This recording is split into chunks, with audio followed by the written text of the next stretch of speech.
अस्सलाम वालेकुम viewers, welcome back my YouTube channel Pindi food ideas. आज हम बनाएंगे एक मज़ेदार सी ग्रेवी, एक मज़ेदार सा सालन, या इसे हम करी भी कह सकते हैं, जो कि हमारी बची हुई चीज़ से बनेगा। हमारे जो घर में चीज़ें बच जाती हैं खाने की, तो उससे बनाएंगे। इतनी मज़े की बनेगी कि आप बार बार इसे बनाएंगे।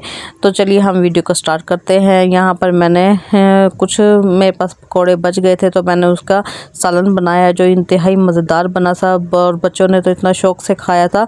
तो यहाँ पर मैंने पकोड़े बनाए थे जो कि प्याज और आलू के थे, और यहाँ पर कुछ ये पकोड़े सब्ज़ मिर्चों के थे। मिर्चें असल में बहुत ज़्यादा स्पाइसी थी, तो इस वजह से स्पाइसी मिर्च होने की वजह से खाई नहीं गई ज़्यादा। तो यहाँ पर मैं अब इसके एक करी बनाना शुरू करती हूँ। यहाँ पर मैंने तकरीबन 1/2 कप से थोड़ा सा ज़्यादा मैंने ऑयल ले लिया था, और इसमें मैंने एक मीडियम प्याज को ग्राइंड करके इसमें डाल दिया था। प्याज को ब्राउन होने के लिए हल्का सा ब्राउन हमने करना है, बहुत ज़्यादा इसे कलर नहीं देना। हम रख देंगे क्योंकि ये बहुत ही झटपट से बनती है। इसी के साथ यहाँ पर मैंने टमाटर, सब्ज़ मिर्चें और लहसुन, अदरक, इन्हें भी साथ में ही मैंने ग्राइंड कर लिया था, ताकि ये सारी चीज़ें भी इकट्ठे से ग्राइंड हो जाए और इकट्ठे से फ्राई भी हो जाए। क्योंकि हम ये करी बना रहे हैं, और करी में सारी चीज़ें इसी तरह मिक्स करके ही डाली जाती हैं, और ये बहुत ही जल्दी से बहुत ही झटपट बन जाते हैं, और पता भी नहीं चलता कि हमारा सालन बन के तैयार भी हो गया। लेकिन ये टेस्ट में इतना मज़े का होता है कि आपकी सोच है, आपने इसी रेसिपी को ज़रूर ट्राई करना है, क्योंकि पकौड़े तो हमारे घर में बनते ही रहते हैं नॉर्मली। तो यहाँ पर अब मैं इसमें कुछ मसाले ऐड करूँगी।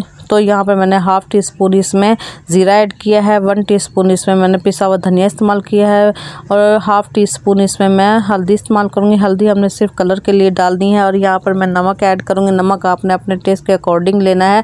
अभी मैंने इसमें सुर्ख मिर्चें ऐड नहीं की। सुर्ख मिर्चें मैं बहुत कम ऐड करूँगी, बल्कि सुर्ख मिर्चों की जगह पे मैं यहाँ पर कश्मीरी लाल मिर्च ऐड करूँगी, क्योंकि कश्मीरी लाल मिर्च से एक तो कलर अच्छा आ जाता है, दूसरा ये स्पाइसी नहीं होती।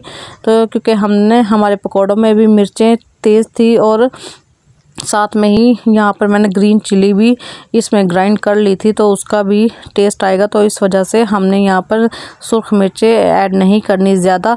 अगर आप बहुत ज़्यादा स्पाइसी खाते हैं तो आप अपने हिसाब से मिर्चों को कम या ज़्यादा कर सकते हैं। तो यहाँ पर मैंने अपने हिसाब से डाली थी। तो हम अपने मसाले को भुनने के लिए रख देंगे। मसाला हमारा अच्छे से भुनने लग गया है, और देखें साथ साथ इसमें ऑयल भी साइड पर आने लग गया है।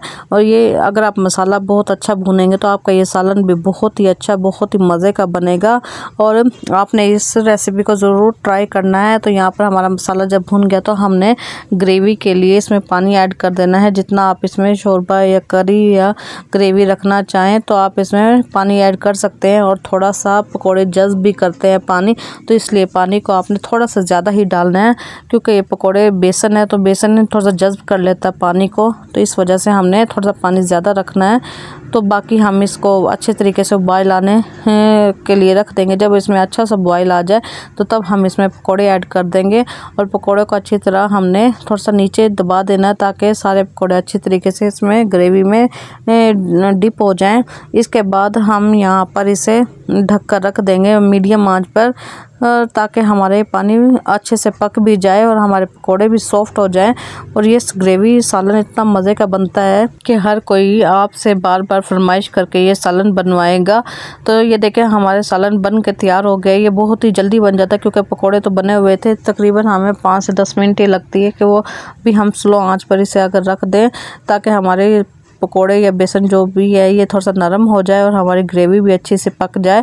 तो ये इसका मज़ेदार सा कलर भी आया, और ये खाने में तो बहुत ही ज़्यादा टेस्टी थे, बहुत ही ज़्यादा। सो व्यूअर्स, आपने मेरी रेसिपी को इसी तरह ज़रूर फॉलो करना है, इसी तरह ज़रूर ट्राई करना है, और साथ में कमेंट भी करके बनाए कि आपने बनाए थे तो आपका ये सालन, आपका ये करी कैसा बना है। आप मेरे चैनल को इसी तरह सब्सक्राइब करते रहें, लाइक करते रहें।